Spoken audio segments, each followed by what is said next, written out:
We're live. Here we go. We are live. Aloha, everybody. Thank you for joining us again tonight on our discussion, our COVID discussion. Sorry for scratching my face. It was itchy. But I want to just say thank you all for joining us tonight. I know we told you guys, obviously there's Charlie, Iona, and Mel Raposo. I told you guys last night that we were going to have Mary from New York join us. That is Charlie's brother's significant other. And Charlie, I'm going to turn it over to you so you can explain what happened. Okay. Aloha, everyone. This is Uncle Charlie. It's good to be back on another night with Mel and Charlie. I know tonight we were supposed to have Mary Frida from New York State. She is my brother's girlfriend for the last 30 plus years. Unfortunately, my brother passed away 2 days ago now. This is the second day, and she's really drained and emotionally it's taking a toll at this time, trying to figure out how we can make arrangements for my brother. And she contacted me late this afternoon and asked me if it was okay if she just took a pass until she feels better. And I fully understand. I'm sure all of you out there understand. But let me kind of explain to you what some of the dilemma that's being faced right now in New York.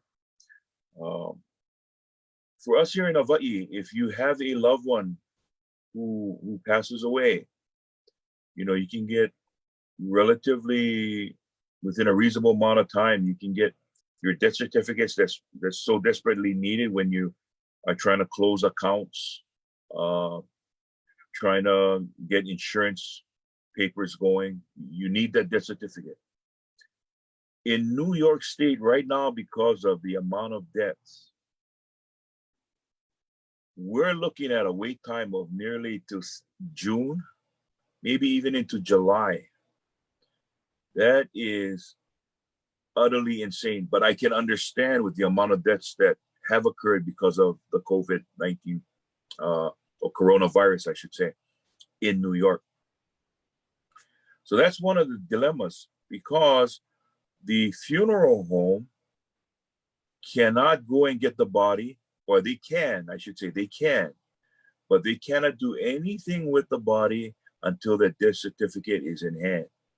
So if we want to cremate, you can't have a full body viewing. It's not allowed, not during this pandemic. So if you want to cremate, you cannot even have a cremation done because you don't have that death certificate in hand. So I say this, I'm hurting. I'm hurting a lot. But the family, as well as Mary, we're at the mercy of the New York State government right now, and whether or not how fast it can get this ball rolling. So that's what it's faced with, So again, for those that think that it's relatively easy, some areas might be easy, but when you have thousands of deaths pending right now, because they're all pending. Now, just imagine, as a medical examiner investigator, we investigate cases that are natural and unnatural, but we normally take cases at the hospitals if a person expires within 24 hours of admission. You got cases out in New York that you have combination of those expiring within 24 hours and after 24 hours. You have this big log jam now that I just can't wrap my head around it to think how they're handling it right now. But again, it affects families like my family, that we're not able to bring our brother back home right now. So we are finding ways, hopefully, and hopefully soon we'll get an answer. So that's the reason why I hope you understand, for those of you that just tuned in, Mary Frida, who happens to be my brother's girlfriend for many years, and his soulmate, she won't be on tonight because right now it's a little too hard for her. She had a long day and she said she was winded. As you know, She herself has tested positive, and she herself has symptoms, but it was not as great as my brother's. She does experience tiredness, shortness of breath, but it's not to a point where she can stay at home, self-quarantine, self-isolate, taking all the meds that the doctors have given her. And she's doing okay, but today was one of those tough times. So that's it, Mel, on that front. Well, Charlie, again, we condolences, and we appreciate you sharing, and we understand. I don't know if I would be able to come on to anybody's Facebook Live 2 days after I lost my loved one, so we definitely understand. The unfortunate thing is these guys are stuck with you and me tonight for 1 hour. Yeah. One whole hour. Okay. So I kind of wanted to, I'm looking down here at my cell phone so I can track the comments. If you have any questions, please put the questions in the message box. And don't forget to share. Don't forget to share. Took the words right out of my mouth. Hit the share button. Let's make this thing go viral, because I promise you, tonight is going to get exciting. Tonight is going to get exciting.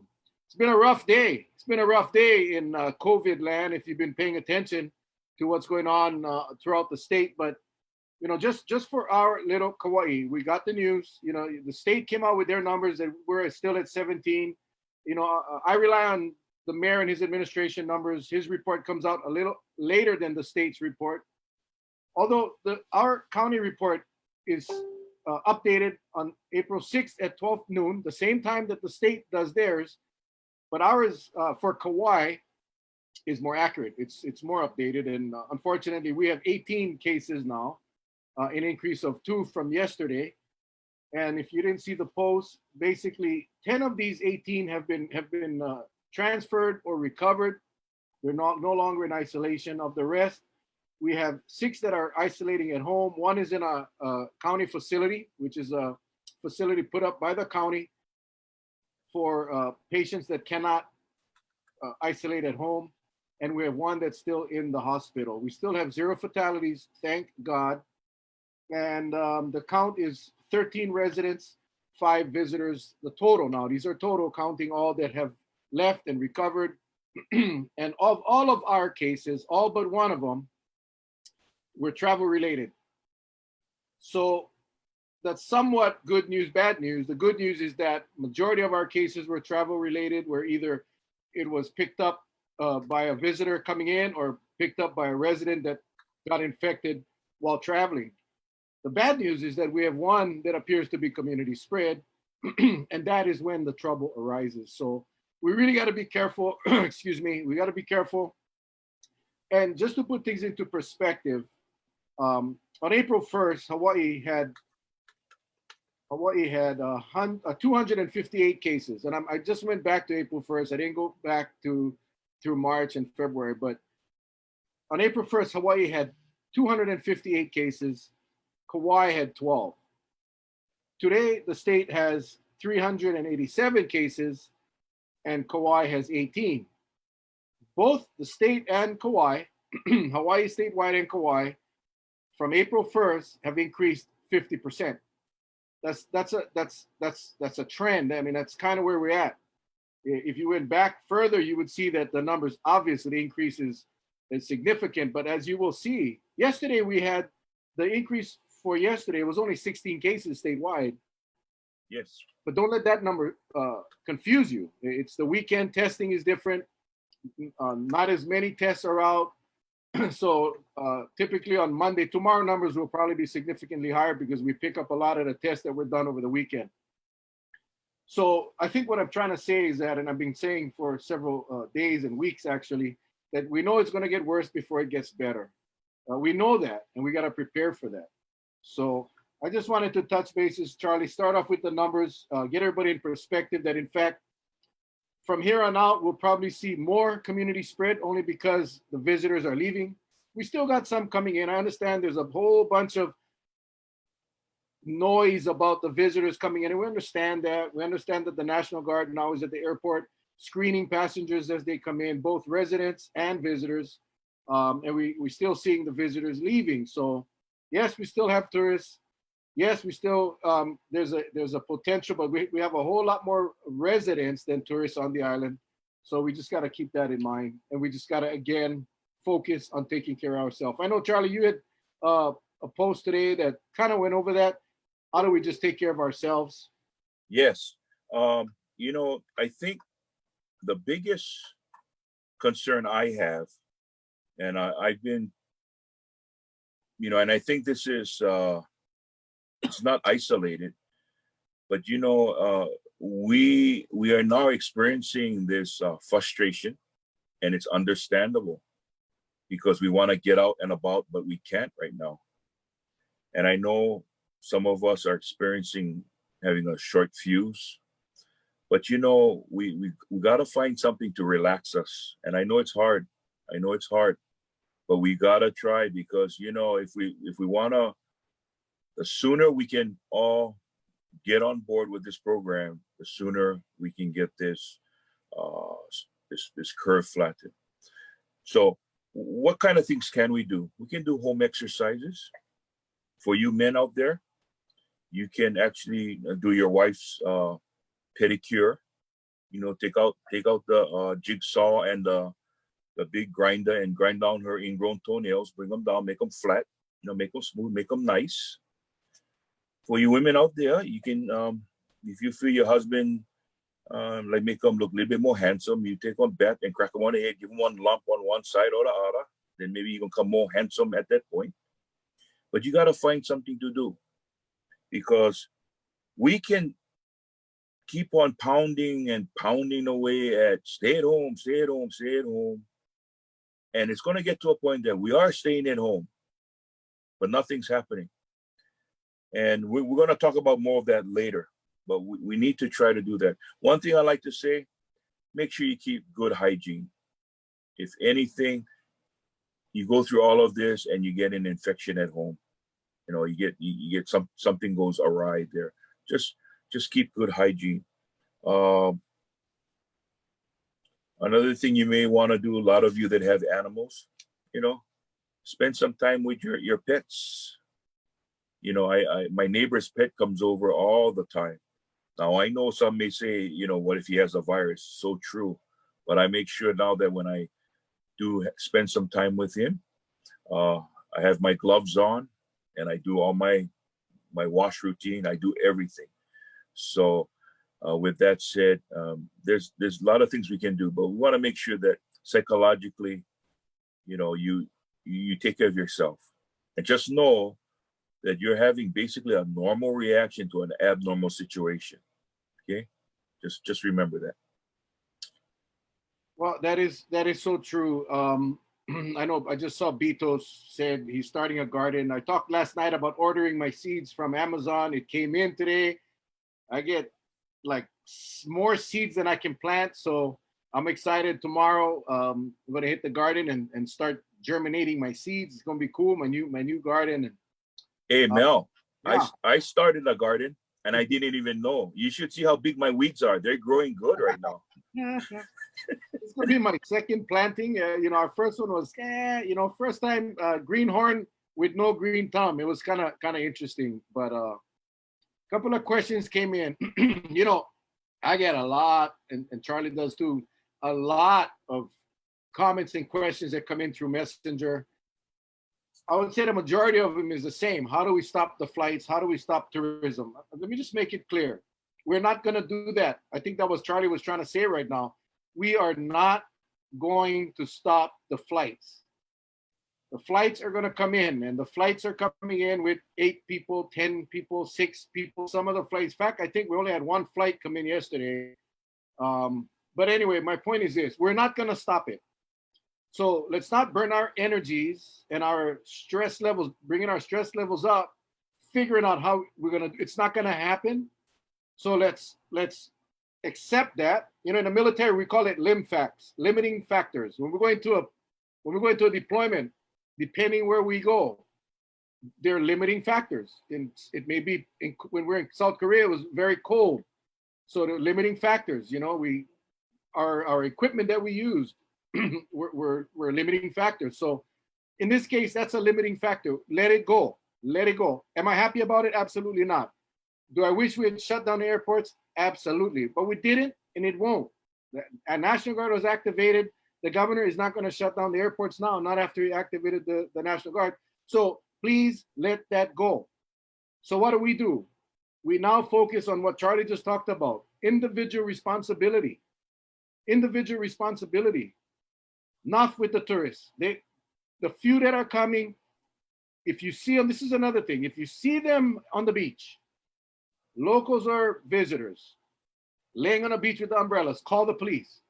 Don't post it on Facebook. Call the police. 241-1711. I saw today pictures, and I messaged the person or text them. I posted, did you call 241-1711? No, I didn't. Facebook cannot help you. Facebook cannot help you. The police can, okay? If we are their eyes and ears for KPD and we let them know, yes, they're busy, they understand that, but they know that they're expecting the phone call. So you have to call 241-1711. You have to, or it's not going to stop, okay? Yes, yes. And you know, I'd like to say another thing too. I am so touched by the outpouring of community support. I really am. And most of you know that I've been on Kauai since 2005, my wife and I. And we thank you so much for embracing us into your community. We owe you a debt of gratitude for allowing us to be part of your community. And we love you dearly. And I just want to say, I've never seen this before, being from Honolulu.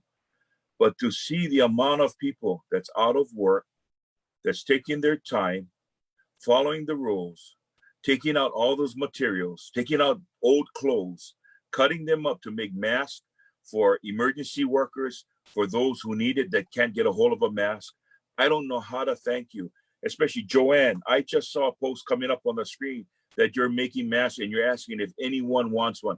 Please go on the comment section for those of you out there that can't get a hold of one. You know, strike up a conversation with Joanne. She can help you get one. Okay, she can make one for you. That's the kind of thing that I talk about every time when I go back to Honolulu or I go back to my island, Maui, where I spent most of my police career on. And I tell them about the people of Kauai. They're so resilient. They love to help. And in a time of crisis, they never turn their backs. And that has really, really touched my soul. And I just want to thank you all. Yeah, I do have my list here because, you know, there's been a lot of people. There was another question about a lot of questions popping up about the community spread.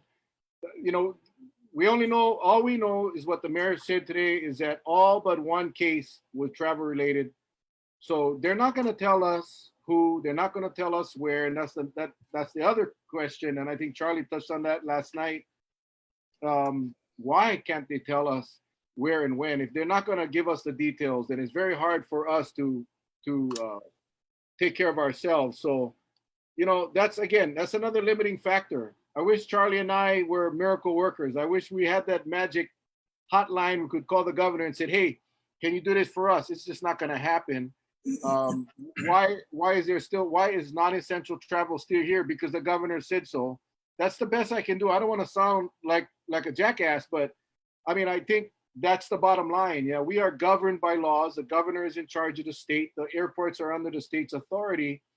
So, you know, I think it's frustrating. Yes, it is, but it is what it is. And there's nothing we can do. We've tried it all. Trust me. We had a letter writing campaign to the president. We have, trust me, the videos, the Facebook lives that myself and Charlie and I have done has shaken the trees. Trust me, we've heard back Oh boy. Capitol. We have shaken the trees and pissed some people off. But the whole focus of all of this is to keep you folks engaged and informed of what's going on. So I mean, I'm sorry I don't have that answer. The reality is that until the governor opens up the secrecy of these cases so they can let us know. I talked about last night or the other night in South Korea, whenever there's an outbreak, your text message goes to your phone. Says there's been another positive test in this district. That's how they do it in South Korea. We have that ability. Remember, we get the false alarm, missile alert, all of that. So we have the technology. All they got to We do have it. We have it right now, Mel. We have it right now. I don't know if the people know, but whenever we have an emergency, just check the toilet paper section. It's all empty. That's how you know you have an emergency going on now. Yes, see, that's why I like Charlie. He can make you laugh. So again, we try hard, and all of you folks speaking out, engaging, commenting. Trust me, they read the comments. They read the comments, and you guys are all part of this. Hey Mel, somebody asked about the homeless. What can we do? What is there a shelter for them right now that's set up? As far as Kauai, Yeah, Kauai, the homeless. there's no shelter. There's the KU emergency shelter, but it's not sufficient for the amount of homeless. The homeless basically right now are sheltering in place. They're not being kicked out of the parks. The mayor has allowed them to shelter in place. So they should not be cruising the streets. They should be sheltering in place wherever they're camping. And I'm not sure. I was really hoping in the beginning that some of the hotels may have opened up, especially when we had that big rain come in, but that didn't happen. And that's kind of a lot to ask of the hotels. But at the end of the day, the reality for the homeless that are here, they need to shelter in place. Now, for the homeless that are coming in, I heard the governor say on his press conference that anybody that doesn't have accommodations will be sent right back. And General Hara clarified that and said they will be given an option to go back to where they came from. Basically, you get back on the plane and go home. If they refuse, then they'll get arrested. And that's what has happened on Kauai. We got 3 people arrested, and that was broadcast on the mainland news. So I honestly think that's going to really slow down the influx of the homeless. It's going to be very difficult for them to get through. So we just got to keep our fingers crossed and hope that we limit the number of people coming in, whether they're homeless or they're visitors. We're hearing the horror stories now of all the allegations that I get. I don't post or I don't say anything unless we get it verified or confirmed. So, I got to understand that. It's not that I'm ignoring your comment. It's just that if you send me a picture or you send me a post or a text or a message about something that's going on, I got to verify that before we post it or we send it out to wherever it needs to go. We had price gouging pictures of items that were from somebody saw it on the internet, screenshotted it, sent it to me, come to find out it's a store on the mainland. So we just got to be careful with what we post. We got to be careful with the information that we put out. That's why we have guest speakers on every night to clarify a lot of the rumors. And that's what we're trying to do. Tomorrow night, we got Lieutenant Governor Josh Green. He will be here to answer your questions and give us what I believe is a very fair and accurate description of what's going on in the state. I trust Lieutenant Governor Josh Green, and I'm so excited that he's going to be on tomorrow. I did want to talk about a little about the people that are, first of all, thank all of you that are following the rules. All of you guys out there that are following the rules, that are wearing your mask, staying at home and doing all of that, washing your hands and taking care of your kupuna. Really, thank you for helping the process. What about the private planes landing without quarantine people? That's not true. The private jets are landing. They're being checked by our state officials and now the National Guard. They're getting screened the same way the jets are, the commercial jets. The problem is then they go on their merry way and there's no follow-up. So the private jets come in, everybody, the state is aware of every jet that lands. They got to follow a flight plan. And they're met there by the state. The picture that we saw with those guys from Utah, that family from Utah, if you notice in the back of the plane, there was a state truck. The crash fire, MR, they go out there and they screen them for temperatures and all of that. They get the form, but then they're on their merry way. And I'm not sure about Princeville. I'm waiting for an answer, Shaylin, about the Princeville airport. But once they leave the airport, again, we're back to any other tourist or a visitor or a resident, visiting resident, anyone that came home and is required to quarantine for 14 days. Now we got the inter island as well. We just I don't see the follow-up. So I understand the frustration, but again, limiting factors really cause a problem. But I wanted to thank all of you out there sewing masks. Charlie mentioned some of this. some of you out there delivering food for Kupuna, like yourself, Charlie. Charlie and Yes. Stephanie go out and deliver food in the West Side community, assisting our Kupuna, buying stuff for them at the store or driving them to the store. Lots of people out there are doing the right thing, and we thank you for that. We thank you, thank you, thank you. I want to shoot out a special thanks to Sarah Blaine, Chief of Staff for Mayor Kawakami, as well as Sue Kanoho from the Kauai Visitors Bureau. They have been instrumental for me to address your concerns. Sarah's response has been almost immediate, and she has followed up on every single thing I have asked of her. So Sarah, thank you. Sue Kanoho, same thing. Appreciate you guys. We could not have done this and taking care of all of these complaints and issues that are going on without you folks. So thank you, Sarah and Sue. I just wanted to really, really thank them. Hey, Mel, I also like to send a shout out, and this is for everyone who's watching tonight. You know, I've always said that if I come after you, it's for a reason.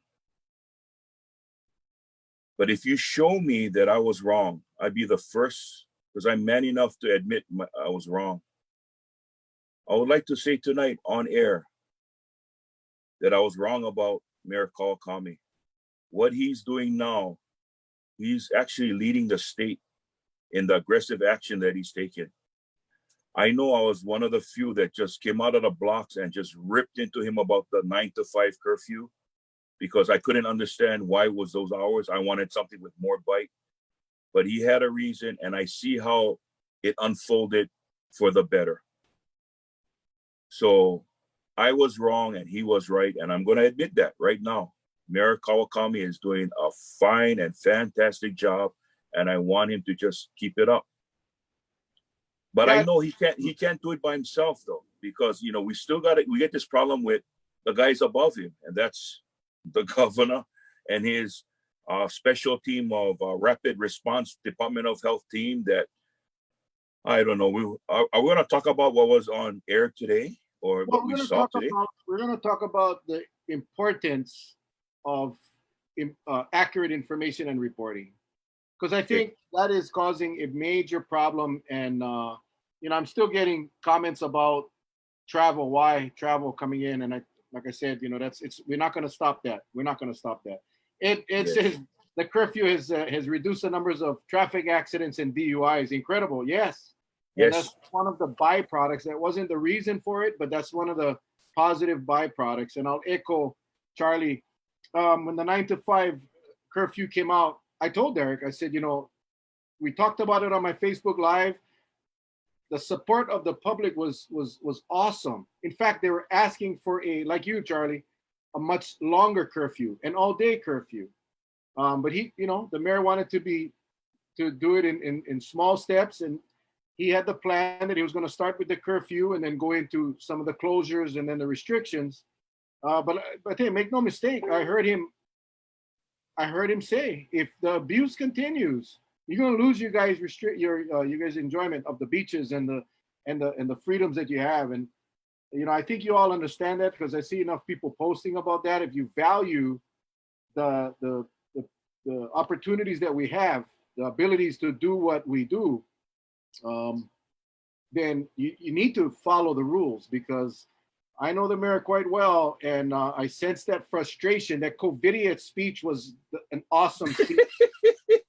That was an awesome speech, and I sense the urgency in his voice, and I don't put it past him that and I hope he does. I mean, that's just my position, but I respect the mayor and appreciate what he's doing as well. I think Kauai is much better off. I think everybody else now is, even Walmart now is following the mayor's lead. The mayor came out with his restrictions of how many people can go in a store based on the square footage. I heard today Walmart now is implementing that in their stores. Well, they don't have to implement it on Kauai, because we've had it forever, thanks to the mayor. So he's doing a lot of good things, and I think it's really keeping Kauai safe. But now we're in that community spread zone, so it's more important now than ever to really follow the rules. Hey, I also like to mention that please, gang, if you're watching this and you go to a store to get necessities and they require you to have a mask, please don't argue. Just follow the rules. They're trying to protect everyone. So, if they have a sign that says you can only enter if you have a mask, please, I mean, even if you have a shirt, you put it over and you cover your mouth. It doesn't have, because there's no certification of mask right now, but as long as you can take some precautions, the stores are doing that to protect everybody. Because I've been seeing some notices coming out recently. So I just wanted to make sure that I don't want nobody getting angry at the store saying that they're trying to turn people away. No, that's not it at all. They're just trying to make sure that everybody stays safe. Thank you. Thank you.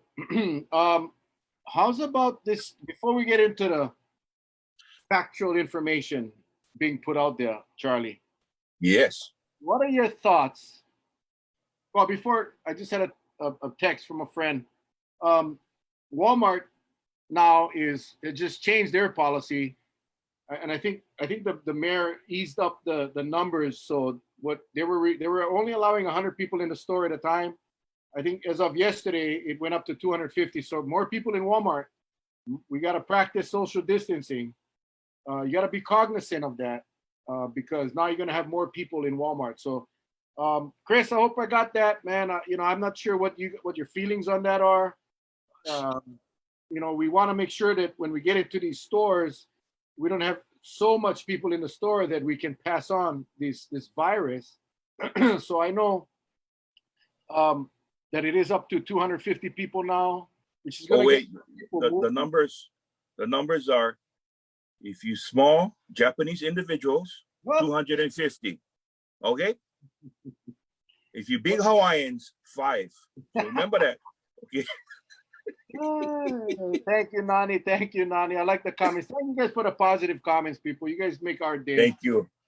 Anyway, how's this? Yeah, $250,000 worth of personal protection equipment stolen. That's BS, boy. That is. I know that. I didn't want to start off with this because I figured, Charlie, you're gonna blow a gasket, but I already blew a gasket. Yeah. Like I put on my post, I said, you guys are punks, and there's a special place in hell for them. I only hope that, criminals, this, Charlie, they talk. Yeah. They're going to try and sell this, or they're going to use it, but somebody's going to talk. And right now, I think with the feeling of the community, no one is going to tolerate this. I only hope that somebody talk to the police and they arrest these people, because can you imagine the publicity? 250,000. Yeah. Can you imagine the video when they videotape this guy being taken to court? Can you imagine? This guy is going to be the most hated individual or individuals in the state, in the country. $250,000 worth of PPE stolen. So disgusting. So disgusting. I hope they it's hurtful, Mel. People right now are crying. They put out that warning that N95s are being reserved for emergency workers. There's a reason for that, because it's just hard to get. Yeah. Today, Ace Hardware here on Kauai came out with those masks, and some people were grumbling, why is it so expensive? Because it showed the mask at like $50 a pack. So they was upset. But folks, there's 20 or 25 of them in there. So it comes out to about $250 a piece, and they sell it like that. So, they're not gouging. But when you get people like this that break into a facility to take $250,000 worth of goods that's meant for emergency purposes, that I blew a gasket. I'll try to calm myself down now, Mel. I'll try to calm myself down. One of the people watching liked my talking hands motion. So, hi, Charlie. How are you? I'm fine, Mel. How are you? I hope they get caught and go to jail. I really do. Yeah, I hope they get caught and go to jail. We make fun of these things. We talked about this last night. We both former cops. We get on kind of funny kind sense of humor, and I know there's a lot of law enforcement people out here watching. We love you guys, man. We gotta, we imagine this. We all worried about the virus.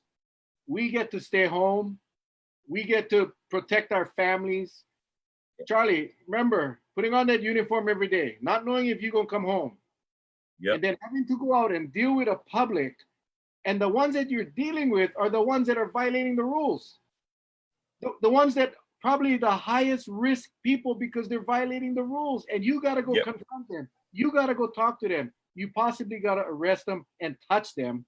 So please, guys, pray for our law enforcement, our first responders, our doctors, and our nurses, and everybody out there that is working under the horrific, risky conditions because that's their job, and they do it, and they're doing it for us. So obviously, my heart goes out to all of you guys out there, police, sheriffs, security personnel. We talked about, this may sound awkward, but your delivery guys, your post office, your UPS, FedEx, touching boxes that are coming from all over the world. So we got to remember that. And when we make a decision of, hey, I'm going to take a chance, I'm going to gallivant today. Think about those guys who, they got to deal with this every single day, and then go home and God forbid, not pass a virus to their family. So anyway, I just wanted to, sorry, I didn't mean to digress, but I just remembered that we got to really, really pray for our first responders, law enforcement, and everybody else, because they're doing a heck of a job for all of us. Well, if you look at it, Mel, anyone who's working, who has to go to the outside environment, that's why they stay at home, work from home, stay put, so you don't spread. These people, these workers, these emergency workers, as well as your postal service, your delivery people, they have to go out into the unknown.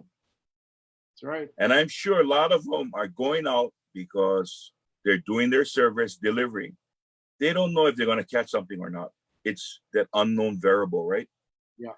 So they got to live under, it's almost like playing Russian roulette with a loaded gun, and you just don't know when it's going to go off. But it's going to go off, but you just don't know when you got to go outside there. So I think, we got to be cognizant that they have families too, and we want them to go home safely as well. Love you guys, man, men and women, all of you. You guys doing a heck of a job. We just had a request that before we go off tonight, we got to flatten the curve again. We never do that for. So anyway, not yet, Charlie. Charlie, not yet. We'll close again. We'll close. I'm gonna have to run out, go get my flattener. All right. Let's get into the importance of you on time check. I don't want clock in this place. I feel like I'm in Vegas. Yeah, right now it is 7:35. All right, we get some time. The importance of investigating all cases. This is twofold. The importance of sorry, I just got one text. Oh God. Okay. Anyway, not a good one, but we got a relative just got transported to Kukini, 104 fever, oxygen levels dropping. So, again, no. that's why I'm so passionate. Charlie, you already went through it. And I know people think I read some of the comments. Listen, I get thick skin. I can take that stuff. I can take people calling me names and all of that. But at some point we're gonna look back and the ones that were lackadaisical, they're gonna wish they took it more seriously. And those of us that are taking it seriously are gonna say, I'm glad we took it seriously. So again, people, this shit is real. Okay. Did I just say that? Yeah. That's what yes. Lynn DeCoit said, and I love her. And you know what? I took her words right out of her mouth. But the shit is real, and people gotta understand that. But anyway, yes. So twofold: the importance of factual information by our state, not Fox News and CNN and MSNBC. I'm talking about our state administration, and also the importance of investigating all cases involving positive patients. Charlie, I'm going to let you go up on this one because I know this is a passionate subject for you. It is for me. but you're much more eloquent and more calm. Yes. So you were a cop. You're a medical. You work for the medical examiner's office. You got a lot of experience. Why Yes. is it important when we have someone test positive? Why is it important for the state to backtrack all of the contacts that this person had made in the last 14 days, 21 days? Why is it important, Charlie? It's important because twofold. If we are to stop the spread, those individuals that came in contact are potentially carriers, whether they show symptoms or not. They can be a host, they can be carrying that virus with them, and they can be depositing that virus wherever they go to. Now, why I blew a gasket today, Mel, is because I saw that press conference, or I saw the report that says that, oh, one day we talking about coming in direct contact, right? Then the story shifts to close contact. And then today's advertiser statement from the Department of Health is that contacting everyone is probably going to get unmanageable. Why the hell would you even say something like that? You're telling me that your investigative body are not investigators. When you tell me that, I don't give a boo-hoo, but you go and it's your words now, not my words, your words, that it's going to get unmanageable. So are you saying that every time someone is infected and say they visited 50 places and contacted 50 people, that you're so tied up and that it's not that important, that you might not get to all of them, and yet those people who are contacted is now spreading the virus? That's why I blew a gasket, because I thought he would have used better sense and watching what he says. Now did I say he? I didn't mean to say. Watch what it said. That's the reason why I'm upset. So as an investigator, you backtrack because you extrapolate backwards and you find out everyone who came in contact. Now, what I've been arguing about is, say the person doesn't know who he came in contact with, but he knows the places that he went. At least get that darn information out so we can start policing ourselves and say, hey, I might have been there that same day as him. I might have been there that same time as him. I don't know who he is. He doesn't know who I am, but I may have come in contact unknowingly. I'm going to start watching myself even closer, right? That's what you want to know. We don't want to know just to be nearly. That's not our job. I don't like being nosy about this whole thing. I just like know that, hey, if my life is on the line, give me a fighting chance. That's all I'm saying. We don't need their names. Yep. We don't need their names. I don't need none of that. I just need to know if there was at Ishihara Market in the last week. I need to know if there was at what service station they went. That's all I need to know. I don't care who it is. Of course I do, but I don't need to know that information. What bothered me is his statement in that article was that exactly what Charlie said. Man, to go and investigate these cases is really unmanageable. So we just got to really resort to the social distancing. Listen, people, social distancing is our job. That's the public's job. Shut up. We know that. Social distancing, we know we got to keep our distance. That's our job. Your job as a state agency is you're responsible for go investigate, to go find out where this thing went. Don't come tell this is all up to you guys. You see how he put that, Charlie? That's why I blew a gasket. Like basically, hey, it's unmanageable for us. So you guys go do your social distancing. Well, I'll tell you what, Charlie ripped him a new Okole. I followed up about 5 minutes later, ripping a new Okole. About 15 minutes later, he's on his press conference because I know they watch our stuff. I know they watch our stuff. Mel, can I do something right now for maybe like 3 seconds? Yes. Okay. Guess who I'm impersonating right now? Get ready. Okay. Are you ready? Yes, sir, Bruce. Bruce? Um.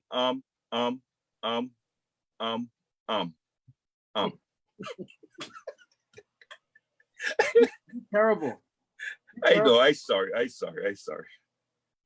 But that's what I got out of that is, we really cannot do them. So it's up to you guys. So if our numbers rise, it's your fault, not ours. Not that's just complete BS.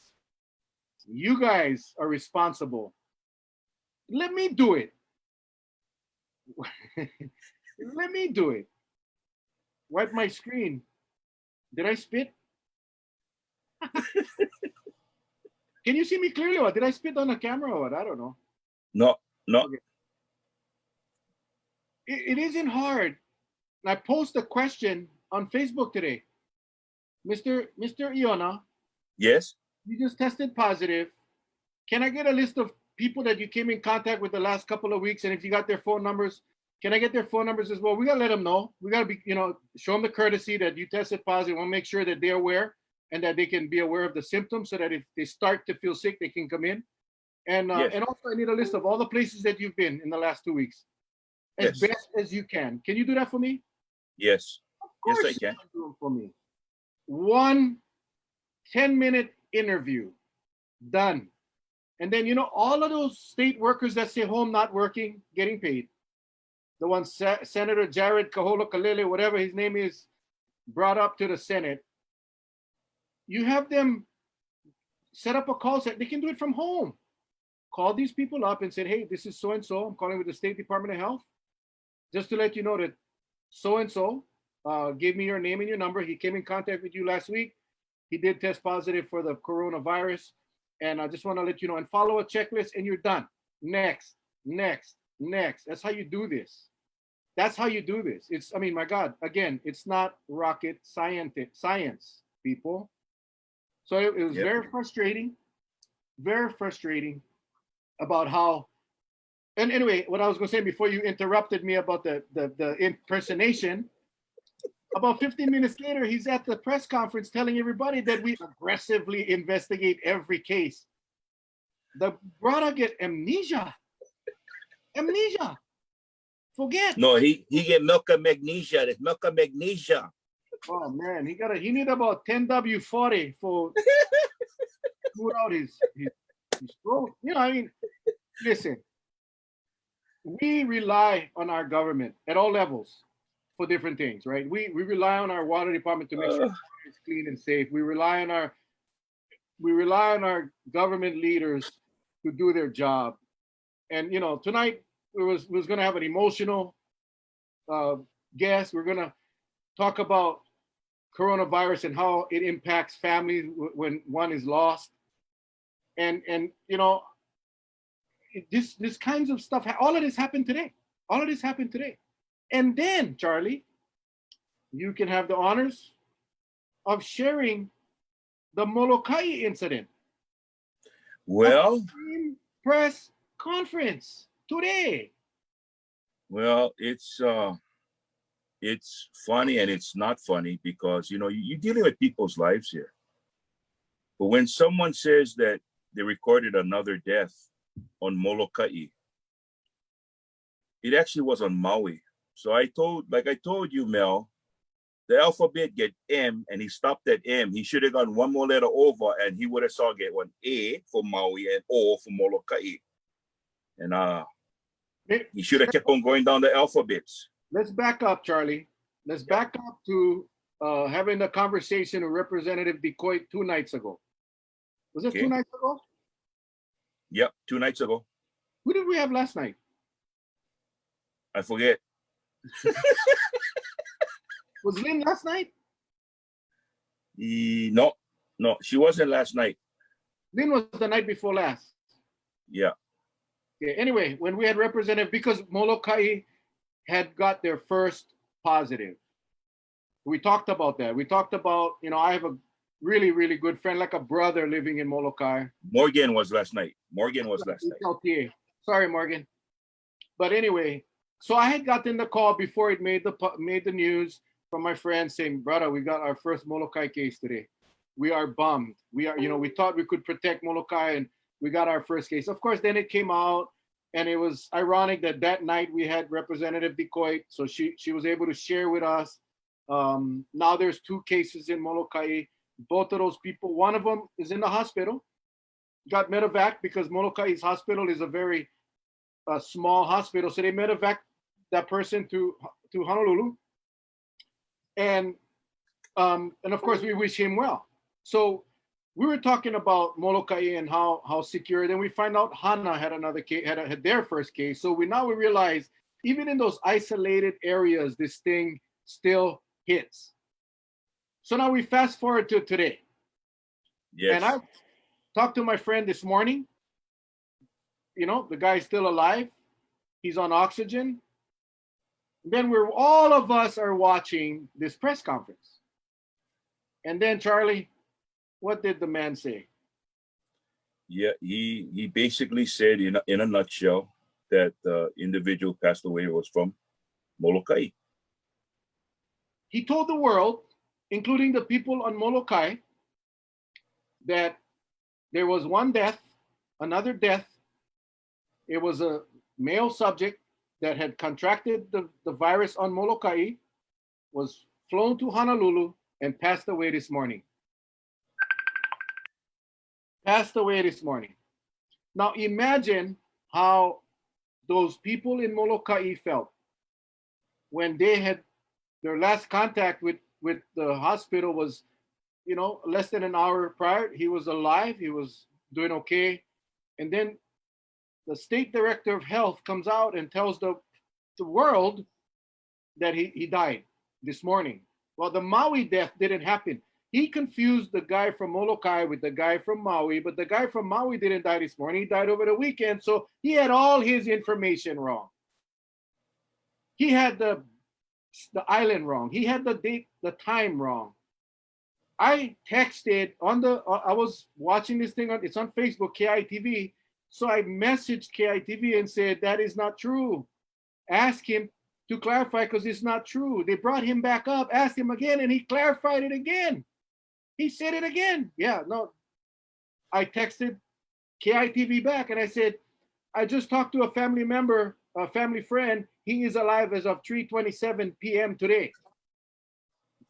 And then he came back up and said, I kind of made a mistake. I'll clarify that for you later. This is my problem with this, is that it's hard enough, it's bad enough dealing with a family member that is suffering from the virus. Nobody knows that better than Charlie.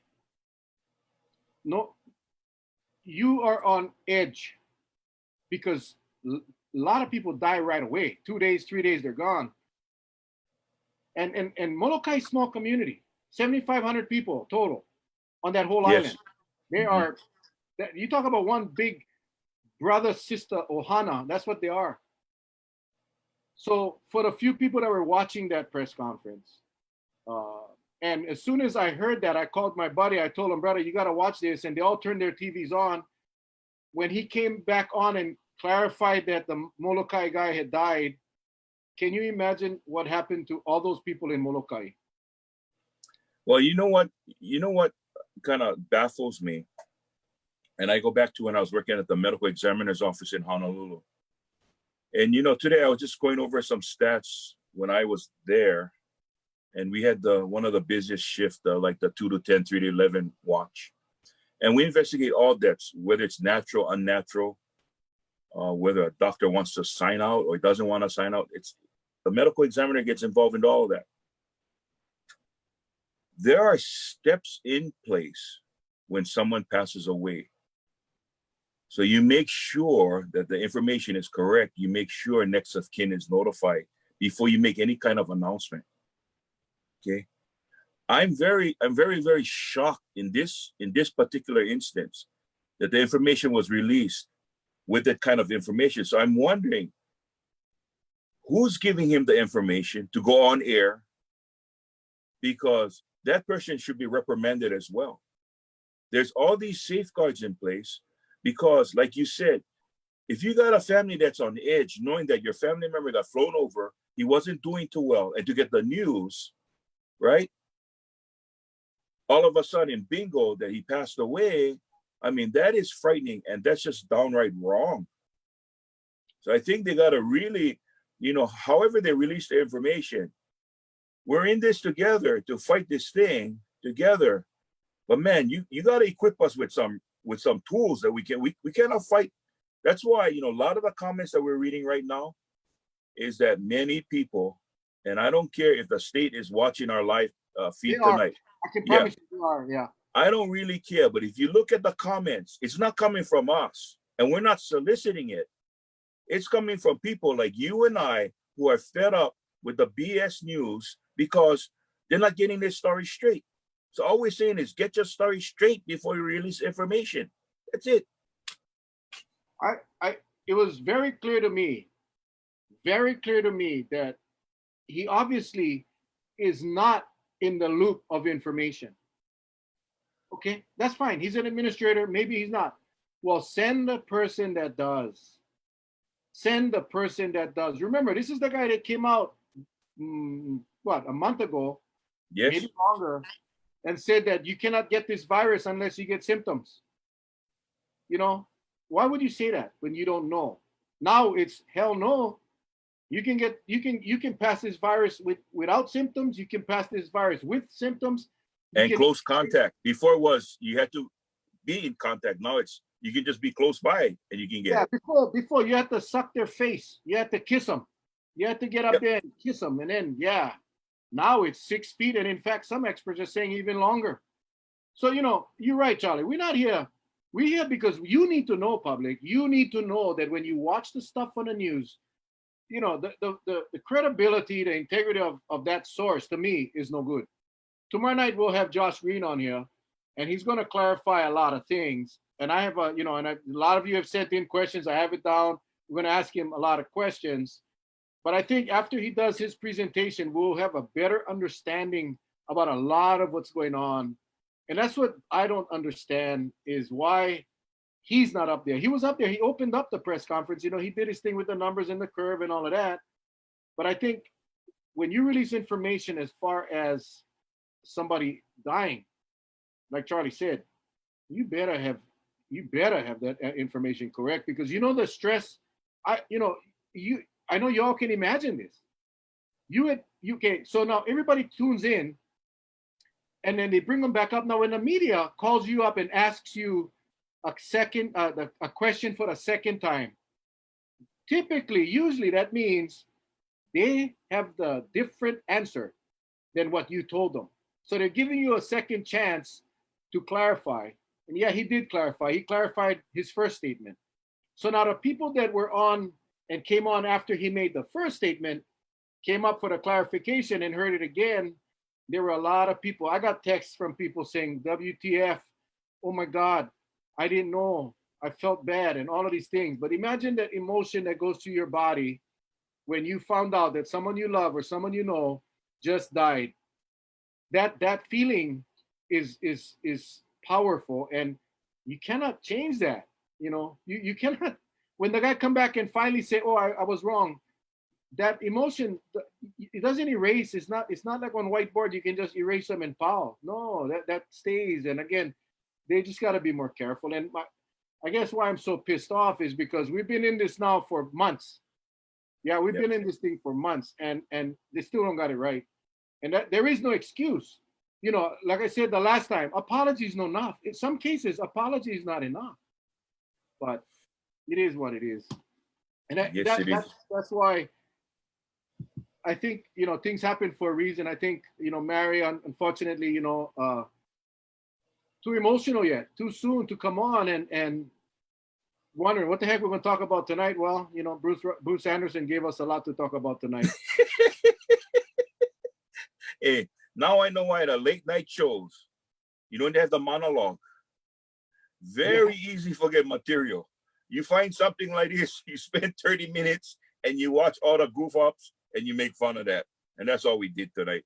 But we did it in a way to bring, some resemblance to each and every one of you, that follow your hunch, because if it sounds like BS, you're probably right. But go and find the right answer. Our job, and we took it upon ourselves, is just to educate all of us, not only you folks out there, but it's an educational thing for me too, getting involved with this. because I want to make sure that I love this community so much. I want you folks to get the right information. That's why we do what we do. I know we only got a couple minutes left. Charlie, I just want a couple of reminders. I know we're still talking about masks. Morgan Lopez, HLTA Kauai, 651-5480,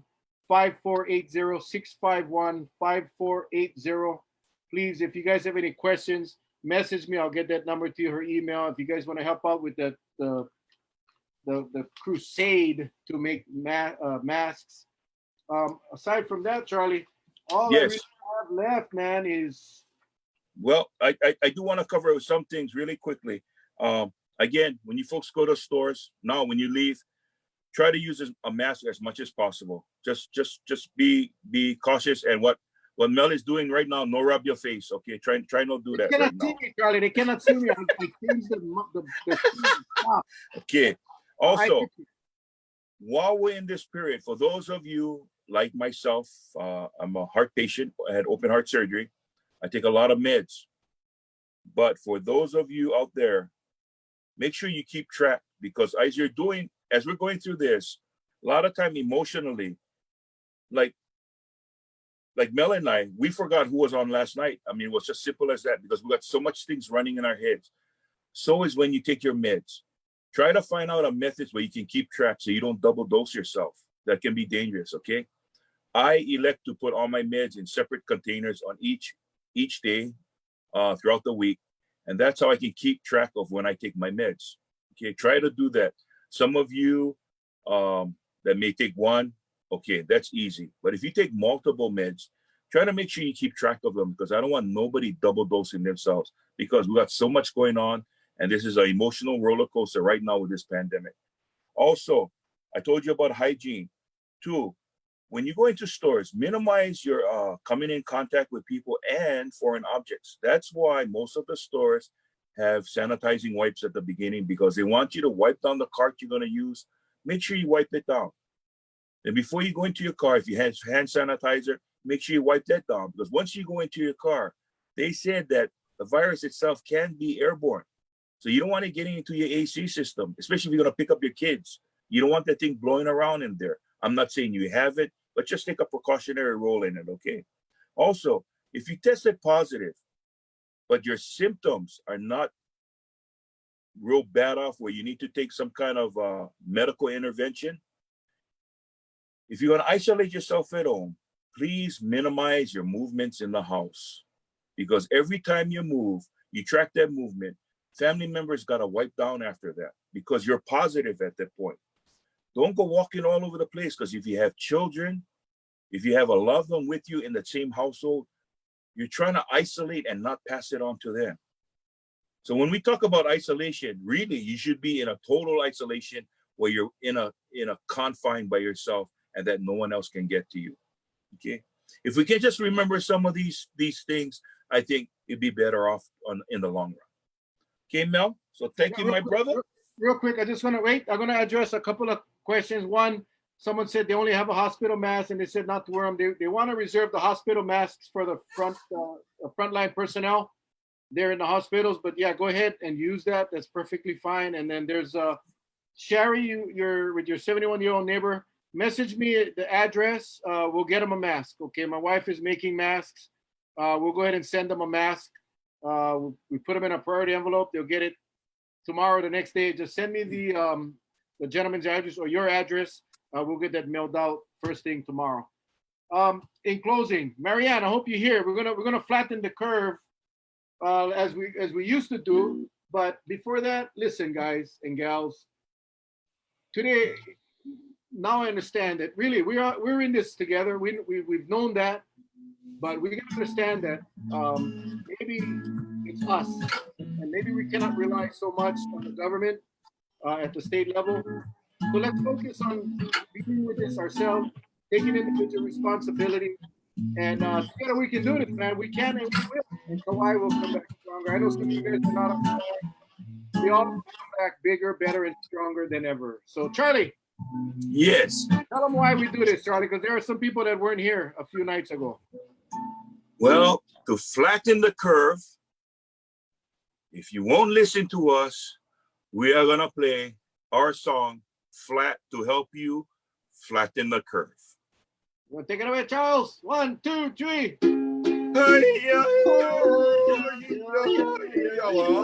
That's what's gonna happen if we don't flatten the curve. You guys gonna be stuck. Flatten the curve. We love you guys. Tomorrow night, 7 o'clock. Josh Green in the house. We'll talk to you guys then. Aloha. Aloha.